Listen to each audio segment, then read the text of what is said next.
అందరికీ నమస్కారం. నా పేరు భూమిరెడ్డి సాయి శ్రీనివాస్ రెడ్డి. ఈరోజు మనము ఆంధ్రప్రదేశ్ అసెంబ్లీ ప్రతిపక్ష నేత పదవి, చట్టపరమైన మరియు రాజకీయ విశ్లేషణ చేద్దాము. ఆంధ్రప్రదేశ్ అసెంబ్లీలో వైఎస్ఆర్ కాంగ్రెస్ పార్టీ ప్రధానమైన ప్రతిపక్షంగా ఉంది. ఇప్పుడు ఆ పార్టీ ప్రతిపక్ష నేత పదవి కోసం అంటే లీడర్ ఆఫ్ అపోజిషన్ పదవి కోసం పోరాడుతుంది. అయితే అసెంబ్లీలో మొత్తం 175 స్థానాల్లో ఉంటే కనీసం 10% అయినా అంటే 18 సీట్లైనా ఉండాలి అనే నిబంధన ప్రకారం వైఎస్ఆర్ కాంగ్రెస్ పార్టీకి కేవలం 11 సీట్లు మాత్రమే ఉన్నాయి. కాబట్టి లీడర్ ఆఫ్ అపోజిషన్ గా గుర్తింపు పొందే అర్హత లేదు. ఈ పరిస్థితి చట్టపరంగా, రాజకీయ పరంగా న్యాయమైందా లేదా అన్నది ఇప్పుడు మన పెద్ద చర్చనీయాంశమైంది. చట్టపరమైన ప్రతిపక్ష నేత అర్హతలు మరియు ప్రతిపక్ష నేత నియామకాలు ఈ నిర్వహణ అంతా Andhra Pradesh payment of salaries and pensions and removal of disqualifications act 1953 ద్వారా జరుగుతుంది. సెక్షన్ 12B ప్రకారం ప్రతిపక్ష నేతకు మంత్రికి ఉండే అన్ని హక్కులు ఉంటాయి. ప్రతిపక్ష నేతగా గుర్తింపు పొందాలంటే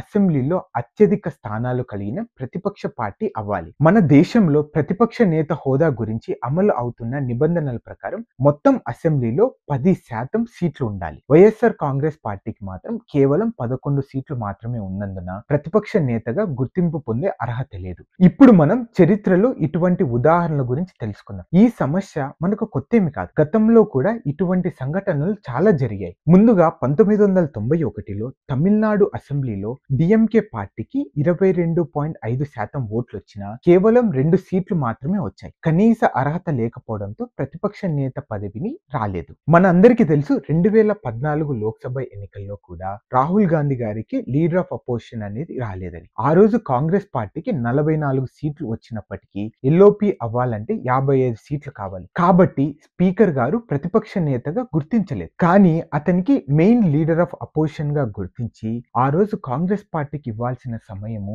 అంటే 44 సీట్లకు ఇవ్వాల్సిన సమయము ఆ రోజు స్పీకర్ గారు ఇవ్వడం జరిగింది. 1952, 1969 వరకు లోక్సభలో ఎటువంటి ప్రతిపక్ష నేత ఉండేవాడు కాదు. అదే విషయాన్ని 5వ, 6వ, 8వ లోక్సభలో కూడా కొనసాగించారు. స్పీకర్ కు సంపూర్ణ అధికారం ఉంది. ప్రతిపక్ష నేతగా గుర్తించాలా లేదా అనే తుది నిర్ణయం అసెంబ్లీ స్పీకర్ చేతిలో ఉంటుంది. స్పీకర్ కాదు 10% నిబంధన లేకుండా ఏ పార్టీకైనా ప్రతిపక్ష నేత హోదా ఇస్తే అది తన అధికారాన్ని దుర్వినియోగం చేసినట్టు అవుతుంది. ఇలా ఇవ్వడం వల్ల ప్రతి రాష్ట్రంలో అందరూ ఇలానే అడుగుతారు. ఇది సభా నియామకాలకు సరైనది కాదు. ప్రతిపక్ష నేతగా ఉండడం వల్ల లభించే ప్రయోజనాలు ఏంటంటే ఇప్పుడు ముఖ్యమంత్రికి ఎంత సమయం ఇస్తారో అలానే ప్రతిపక్ష నేతకు కూడా అంతే సమయం ఇస్తారు. దానికన్నా మించి చాలా ప్రయోజనాలు ప్రభుత్వం నుండి పొందుతారు. అలానే ప్రతిపక్ష నేతకు ప్రభుత్వ మంత్రిలాగే ఈ ప్రత్యేక హక్కులుంటాయి. దానిలో ప్రభుత్వ భద్రతా సిబ్బంది ఉంటుంది. అలానే ప్రభుత్వ నివాసం,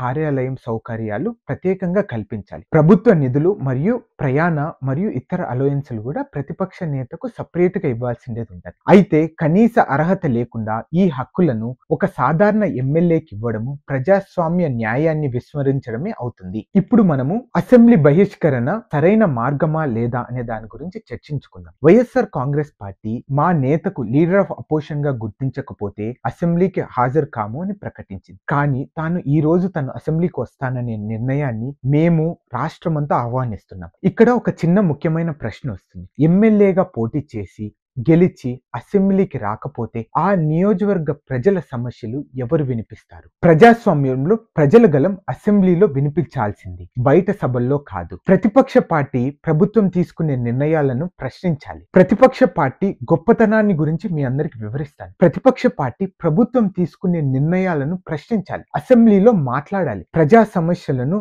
అధికారిక రికార్డుల్లో నమోదు చేయించాలి. అసెంబ్లీలో రావడం మానేయడం ప్రజాస్వామ్య వ్యతిరేకత చర్య. ఇక్కడ మనం కూడా ఒకటి గుర్తించాల్సింది ఏంటంటే జగన్మోహన్ రెడ్డి గారికి లీడర్ ఆఫ్ అపోజిషన్ ఇవ్వడము ప్రజాస్వామ్య నిబంధనలు ఏకపక్షంగా మార్చబడాలి. అలానే వైఎస్ఆర్ కాంగ్రెస్ పార్టీకి 39.7% ఓట్లు సంపాదించిన అసెంబ్లీలో ఎల్ఓపికి అర్హత సాధించలేదు. ప్రజాగలం అసెంబ్లీలో వినిపించాలంటే ప్రతిపక్షం తప్పనిసరి. అసెంబ్లీలో సభ్యులుగా ఉన్న నాయకులు ప్రజల తరపున పోరాడాలి. కేవలం బహిష్కరణలు, బాయ్కాట్ల ద్వారా సమస్యలు పరిష్కరించలేరు. అలానే స్పీకర్ గారు కూడా 10 10% నిబంధనను కూడా అనుసరించాలి. ప్రతిపక్ష నేత పదవికి అర్హత లేనప్పుడు దాన్ని న్యాయస్థానాల్లో పోరాడడం కూడా నిష్ప్రయోజనం. వైఎస్ఆర్ కాంగ్రెస్ పార్టీ ఫ్యూచర్ లో కూడా అసెంబ్లీని బహిష్కరించుకోకుండా ప్రజా హక్కుల కోసం అసెంబ్లీలో పోరాడాలి. ప్రతిపక్ష నేతగా గుర్తింపు కోసం ప్రజాస్వామ్య నియమాలను మార్చమని అడగడం ప్రజాస్వామ్య విధ్వంసానికి దారితీస్తుంది. ప్రజాస్వామ్య వ్యవస్థను కాపాడుకుందాం, ప్రజల గళాన్ని అసెంబ్లీలో వినిపిద్దాం అనే నినాదాన్ని ఈ రోజు ప్రతిపక్ష నేత అయిన జగన్మోహన్ రెడ్డి గారు ఆలోచించి తప్పకుండా అసెంబ్లీకి హాజరై ప్రజల తరపున గళం విప్పాలని కోరుకుంటున్నాను. Thank you. Please subscribe to Leo News for more videos.